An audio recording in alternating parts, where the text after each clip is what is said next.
Bismillahirrahmanirrahim. Assalamualaikum warahmatullahi wabarakatuh. Waalaikumsalam Ya. warahmatullahi wabarakatuh. Iya, nah kita langsung mulai aja ya, nggak apa-apa, cuman 2 orang, kita langsung aja. Nah, jadi rencananya tadi Ustadz mau membahas tentang tugas yang kemarin ya. Nah, tapi karena cuman 2 orang, kini sudah mengerjakan semua ya, Robi sama Akmal ya. Baik, kita coba langsung lanjutkan aja pelajaran kita yang berikutnya ya, mengenai induktansi timbal balik. Nah, induktansi timbal balik ya. Baik, kemarin sebagai ini ya garis besar yang perlu diingat untuk induktansi diri pada selenoida dan toroida ya, itu ada perbedaan sedikit ya. Nah, ada perbedaan sedikit. Kalau untuk toroida, bagian bawahnya itu L-nya ini diubah ya menjadi keliling lingkaran. Nah, itu saja bedanya. Kita lanjutkan ya mengenai induktansi timbal balik. Ya, coba silakan dibaca. Siapa yang mau baca? Robi atau Akmal atau Usama? Akmal, ayo. Ayo, Taib Akmal ya. Silahkan Akmal baca.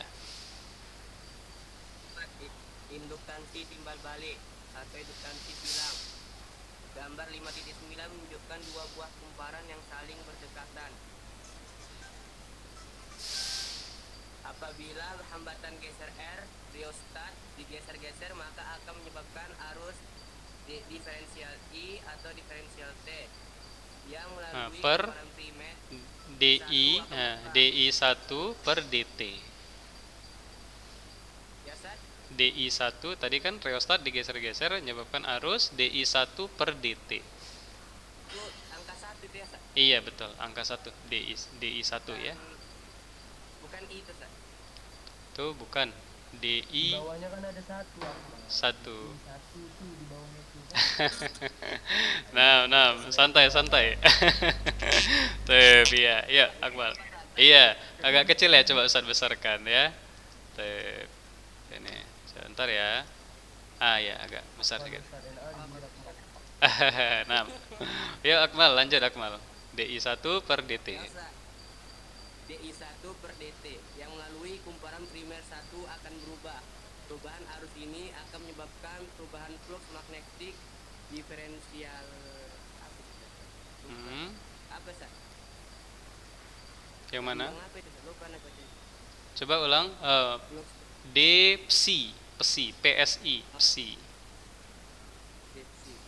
Depsi ber depsi Bukan dipsi ya. Kalau dipsi nanti teletabis. Dipsi ya.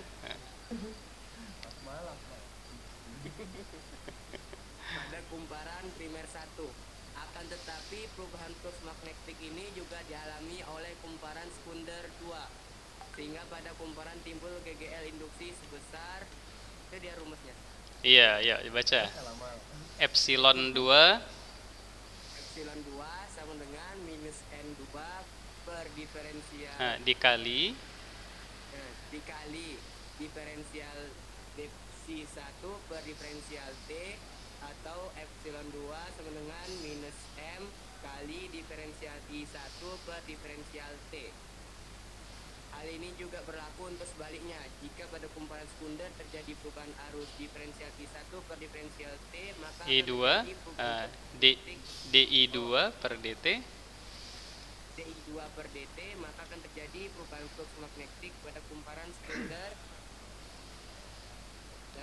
Diferensial depsi 2 per diferensial T. Perubahan flux magnetik ini juga dialami oleh kumparan primer, sehingga pada kumparan primer akan terjadi GGL induksi sebesar epsilon 1 sama dengan minus N1 kali diferensial depsi 2 per diferensial T, atau epsilon 1 sama dengan M kali diferensial I2 per diferensial T. Iya, nah itu dia.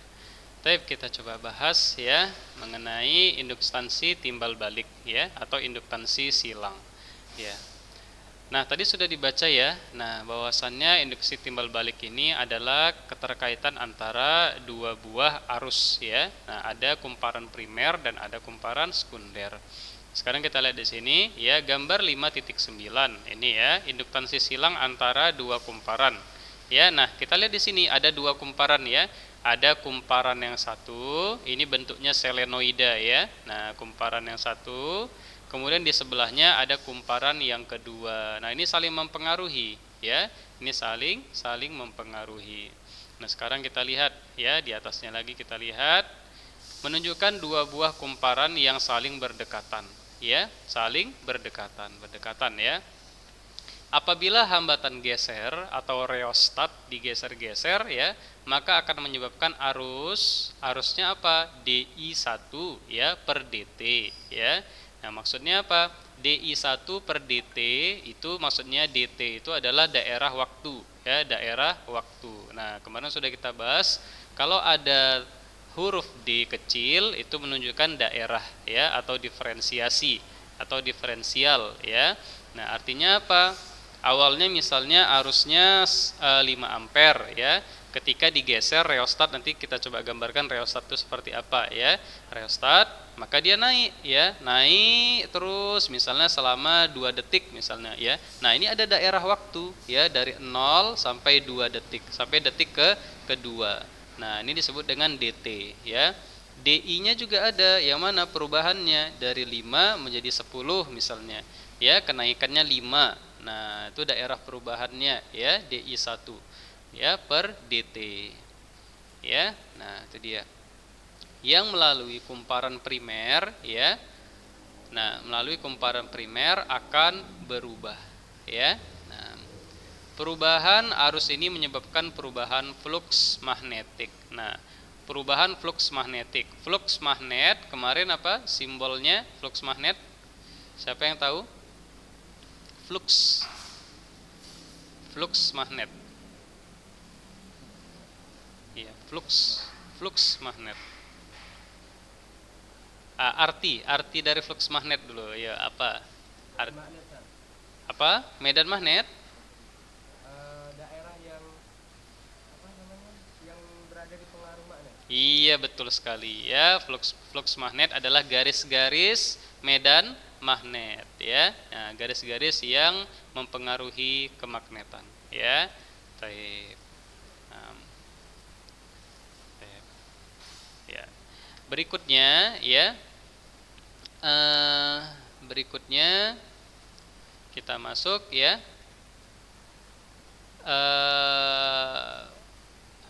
Perubahan arus ini akan menyebabkan perubahan flux magnetik ya, dψ1 per dt ya, dψ1 per dt. Apa nih Ustadz Mut dulu ya. Nah, kita lanjut. Nah, akan menyebabkan perubahan flux magnetik dψ1 per dt ya, ini flux magnet. Yang tadi arus ya. Nah, yang tadi arus, kemudian yang sekarang timbul magnet. Ya, kan sudah kita jelaskan kemarin, kalau ada arus yang mengalir, maka muncul magnet, ya, muncul magnet. Pada kumparan primer 1, kita misalkan ini kumparan primer 1 ya. Nah, yang sebelah kiri kumparan primer 1, yang kedua kumparan primer yang kedua, ya. Nah, kenapa dia disebut dengan kumparan yang sebelahnya kumparan kedua atau kumparan sekunder ya. Nah, kenapa yang sebelah kiri disebut dengan kumparan primer? Nah, siapa yang tahu? Siapa yang tahu kenapa disebut dengan kumparan primer? Nah, coba perhatikan ya, yang sebelah kiri yang sebelah kiri ada A, ada R, ada V, ada I, ada N1. Sebelah kanan ada N2, ada A. A itu ampere meter untuk mengukur besarnya arus listrik. Nah, kira-kira siapa yang tahu kenapa yang sebelah kiri disebut kumparan primer, sebelah kanan kumparan sekunder?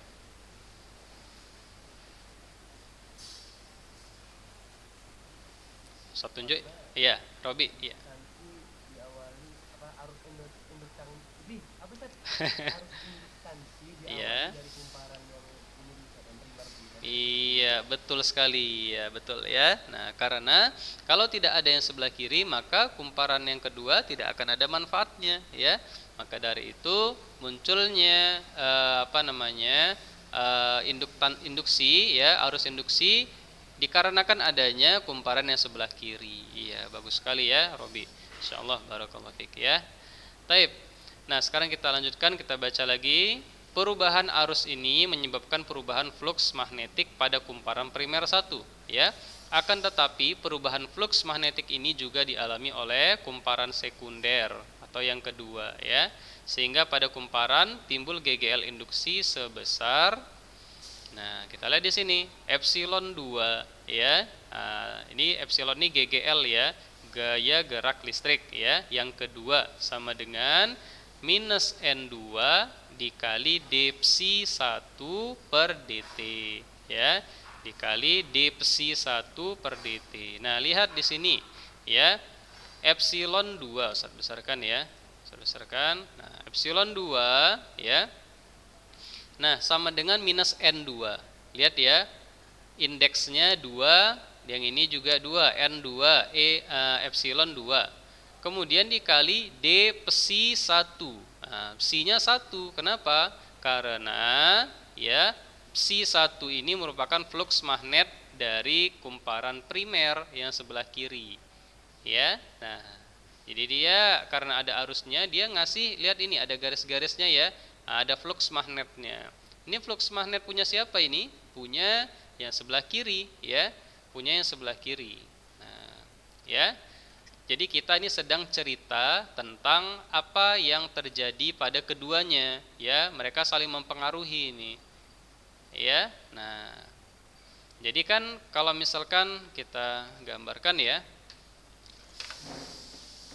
Ini Ustaz coba pelan-pelan aja ya, karena pelajaran kita sudah semakin semakin dalam ya.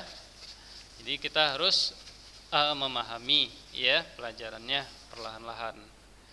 Nah, kita lihat ya. Di sini ada kumparan. Afwan, saya besarkan dulu ya. Nah, kita lihat ya. Nah, di sini ada kumparan. Pertama, ini kumparan primer ya, dihubungkan dengan sumber tegangan. Kita misalkan baterai ya. Kemudian di sini ada alat pengukurnya ya. Ya, ini ampere meter ya. Kemudian di sini ada rheostat atau hambatan geser. Sudah? Nah, dari sini mengalir arus. Ya, mengalir arus. Nah, kemarin aliran listrik ya, ini mengalir listrik ya, mengalir terus mengalir ya. Aliran listrik menimbulkan medan magnet, maka muncullah medan magnet di sini. Ya, medan magnet di sini. Ada daerah yang dipengaruhi magnet. Ini menarik, yang ini menolak ya. Nah. Oke. Nah. Sudah? Oke, kemudian kita datangkan kumparan yang berikutnya, kumparan yang kedua ya. Kita datangkan kumparan yang kedua. Tidak ada sumber tegangannya seperti ini. Ya, misalnya ini ada sumber tegangannya V ya. Kalau yang ini tidak ada. Hanya ada alat pengukurnya aja ya, berupa ammeter atau ampere meter ya. Nah, kita hanya ingin menguji. Kita ambil ya kumparan, kemudian kita hubungkan dengan pengukurnya, kita coba dekatkan ya ke sumber listrik ini. Nah, ternyata dia mendapatkan respon, ada yang berubah di sini. Ada nilai yang bertambah, tiba-tiba ada arusnya jadinya ya. Tiba-tiba ada arus yang mengalir di sini. Sudah? Nah, ya, maka kita katakan bahwasannya kumparan sekunder mendapatkan pengaruh ya. Nah, mendapatkan pengaruh dari kumparan primer yang sebelah kiri. Kenapa? Karena dengan didekatkannya dia ke primer, maka mengalir arus di sini. Padahal nggak ada baterai di sini, ya, tidak ada baterai, tidak ada sumber tegangan dan lain sebagainya. Tapi ketika didekatkan, mengalir arus. Wah, berarti ini ada efeknya nih, ada manfaatnya dia dapat dari sini. Ya. Nah, ternyata demikian juga sebaliknya, ya. Nah, arus yang mengalir maka akan memunculkan medan magnet juga di sini ya. Nah, akan memunculkan medan magnet juga di sini. Artinya apa? Kalau sudah muncul medan magnet, wah ternyata ini juga mendapatkan manfaat dari yang sekunder. Nah, seperti itu kira-kira ya. Maka disebut dengan induktansi timbal balik ya. Nah, Indukansi timbal balik. Baik. Nah, itu dia gambarannya ya. Berikutnya kita coba lihat di sini ya rumusnya tadi. Afan, tertutup ya.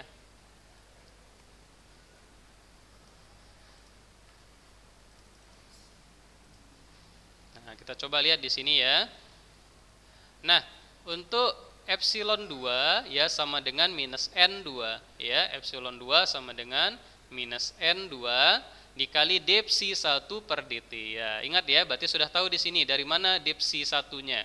Ya, kenapa digunakan depsi 1? Karena untuk menghitung GGL yang terjadi di sini ya adalah hasil dari pengaruh flux magnet yang ke-1 ya, flux magnet dari kumparan primer atau kita sebut dengan psi 1 ya. Nah, atau ya sama dengan minus M ya. Minus M ini kita misalkan ya.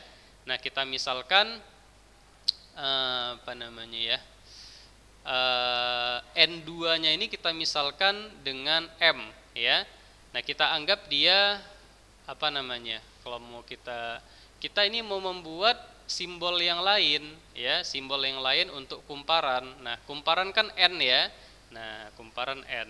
Jadi kita bisa juga buat di sini simbolnya M ya, dikali DI1 yang muncul di sini tadi ya arusnya ya. DI1 yang di sini ya, I1 per dt ya. Artinya apa? Besarnya dari I1 ya. Ya, I1 besarnya arus itu mempengaruhi nilai dari GGL induksi yang dihasilkan ya. Nah, berikutnya, hal ini juga berlaku untuk sebaliknya. Jika pada kumparan sekunder terjadi perubahan arus DI2 per dt, maka akan terjadi perubahan flux magnetik pada kumparan sekunder ya. Perubahan flux magnetik ya, ada flux magnetik ya. Ini ada flux magnet ya. Nah, ada flux magnet ya. Nah, pada kumparan sekunder ya, perubahan flux magnetik ini ya juga dialami oleh kumparan primer ya, sehingga kumparan primer akan terjadi GGL induksi sebesar, nah dapat juga dia kebagian juga GGL induksi ya, yaitu sebesar epsilon 1 sama dengan minus N1 ya dikali depsi 2. Kenapa? Kita sedang membahas efek dari flux magnet yang kedua, maka kita tuliskan depsi 2 ya per dt ya, ini dia. Atau ya epsilon 1 sama dengan minus M dikali DI2 ya, besarnya arus yang muncul di sini ya, per dt. Ya, nah sampai di sini ada yang mau ditanyakan?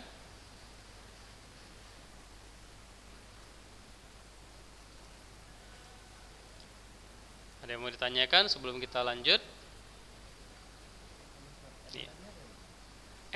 M itu kumparan juga ya, penulisan lain dari dari N ya, tapi dia untuk untuk I ya, untuk arus ya. Kalau yang N dia hubungannya dengan flux magnet. Nah, kalau yang M dia hubungannya dengan arus. Nah, seperti itu. Iya. Baik. Nah, tidak ada lagi ya. Nah, sekarang Ustadz mau lanjutkan ya. Nah, bagaimana caranya? Apa arti dari gambar ini sesungguhnya ya? Secara lebih lengkapnya ya. Secara lebih lengkapnya apa arti dari gambar tersebut? Nah, di sini kita bisa perhatikan ya, di sini ada sumber tegangan. Kemudian di sini ada hambatan geser. Ini hambatan ya, simbol hambatan. Nah, seperti ini ya. Nah, ada tanda panahnya ya. Kemudian di sini ada ammeter. Ada ammeter atau ampere meter. A ya. Nah, kemudian di sini ada kumparan. Saya besarkan dulu ya. Nah, ini dia ya, ada kumparan. Nah, sekarang kita lihat di sini ya. Gambar sesungguhnya dari rangkaian ini kalau mau kita gambarkan adalah seperti ini. Kita misalkan di sini sebuah baterai ya, di sini sebuah baterai. Ini supaya bisa tergambar ya. Nah, ini misalkan sebuah baterai. Ya. Nah, ini kita hubungkan. Ya, kita hubungkan. Sudah dengan kumparan. Ya, ini misalnya 12 volt misalnya baterainya ya. 12 volt misalnya merek apa? ABC misalnya ya, atau Indofood atau apa ya. Nah, sudah. Nah, kemudian kita hubungkan ke sini. Ini ada ampere meter ya. Nah, ampere meter ini seperti ini bentuknya. Nah, bentuknya seperti ini. Ya. Nah, kemudian di sini ada jarumnya. Di sini ada 0, 1, 2, 3. Ya. Titik awalnya 0. Nanti kalau dia ada arus yang mengalir ke dalam, ini ke sini ya. Ini ada tempat untuk masukkan kabelnya. Kemudian di sini ada tempat keluarnya untuk melanjutkan. Ya. Nah, ini untuk mengukur arus ya, ammeter. Ammeter. Kelihatan ya? Nah, kelihatan ammeter ya, namanya ammeter.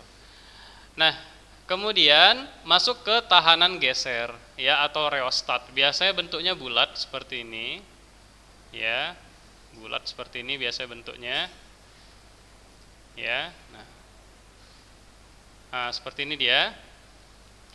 Nah, kemudian di sini, di atas sini, dia ada alat untuk menggesernya. Ya, di sini ada 2 buah besi, ya, di sini berisi gulungan. Ya, nah, sudah kita hubungkan dia satu ke sini, yang satu lagi ke sini. Nah, dia masing-masing ini ada ada spesifikasinya, ya. Contohnya misalnya kalau digeser ke sebelah kanan, misalnya dia sampai 100 ohm misalnya aja ya. Nah, kalau ke kiri semakin kecil misalnya menjadi 10 ohm. Ya, nah 10 ohm. Enggak kelihatan ya? Agak terlalu kecil tulisannya ya. 100 ini misalnya 10 ohm ya, satuan dari tahanan. Nah, inilah yang kita geser-geser. Tadi ini namanya rheostat ya. Rheostat atau hambatan geser atau resistor variabel. Ya. Nah, jadi inilah sebetulnya pengujiannya dari sini ya. Nah, ini bentuk apanya aslinya kalau kita ini ya, kita misalkan. Nah, ini bentuk rangkaiannya. Sudah. Nah, jadi rheostat ini kita geser-geser ya. Nah, rheostat ini yang kita geser-geser. Sudah? Nah, rheostat ini yang ujung atasnya ini yang kita geser-geser. Nah, semakin dia kecil, di sini juga berubah nanti, ya, berubah.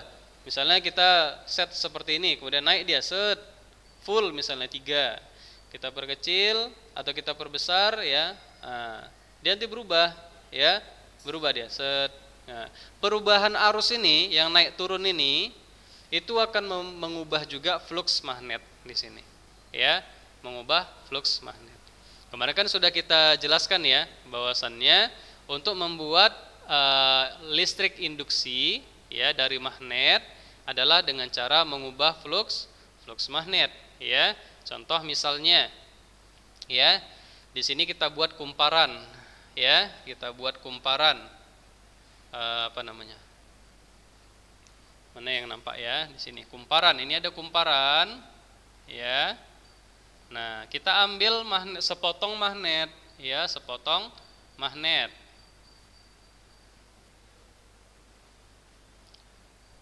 Nah, sudah. Apa yang kita lakukan untuk membuat listrik di sini, listrik induksi di sini? adalah menggerakkannya, maju, mundur, maju, mundur. Nah, kalau dia diam saja, ya, misalnya kemarin kita gambarkan dia hubungkan dengan galvanometer.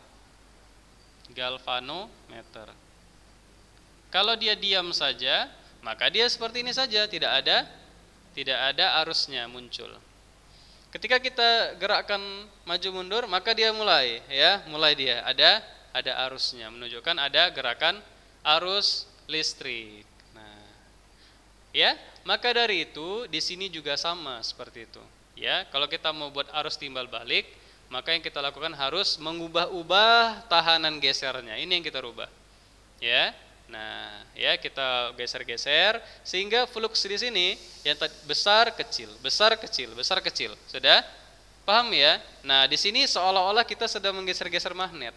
Sudah? Nah, maka yang kita lakukan berikutnya tinggal mendatangkan ini, ya, tinggal mendatangkan kumparan sekunder yang kedua. Ya. Nah, kita datangkan kumparan sekunder, maka ya, kita datangkan kumparan sekunder, maka muncullah listrik di sini.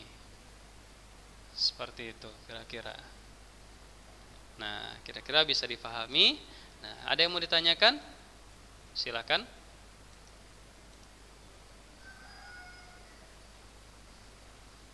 Ada yang mau ditanyakan?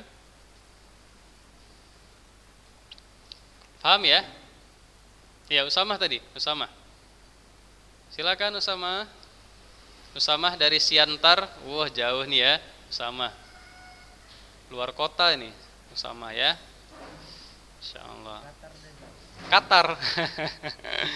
Di Qatar ya, Masya Allah. Siantar ini Ustaz baca ya, Siantar. Silakan Usamah. Apa yang mau ditanyakan Usamah?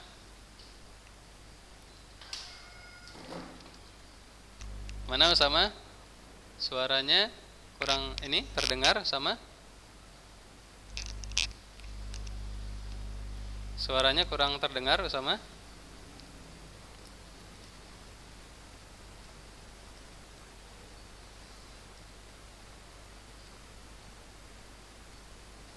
Gimana Usamah?